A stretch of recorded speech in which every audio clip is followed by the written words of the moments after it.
അപ്പോൾ നമ്മുടെ ഇന്നത്തെ സ്പെഷ്യൽ കല്യാണ മീൻകറിയാണ്. എണ്ണ ചൂടാകുമ്പോൾ അതിലേക്ക് കുറച്ച് കടുകിട്ട് കൊടുക്കുക. ഒപ്പം തന്നെ കുറച്ച് ഉലുവയും കൂടി ഇട്ട് കൊടുക്കുക. കടുകും ഉലുവയും പൊട്ടി വന്നിട്ടുണ്ട്. അപ്പോൾ നമുക്ക് അതിലേക്ക് കുറച്ച് ഇഞ്ചി വെളുത്തുള്ളി ഇട്ട് കൊടുക്കാം.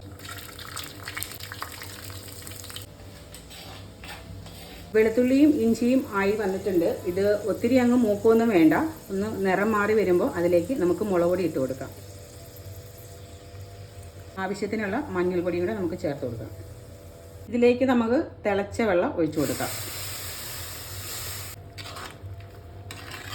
പുളി വെള്ളത്തിലിട്ട് വെച്ചിട്ടുണ്ടായിരുന്നു. അപ്പം നമുക്കിതിലേക്ക് ആ പുളിയും വെള്ളവും ഒഴിച്ചു കൊടുക്കാം. ആവശ്യത്തിനുള്ള ഉപ്പും ഇട്ട് കൊടുക്കാം. തിളച്ച് വന്നിട്ടുണ്ട്.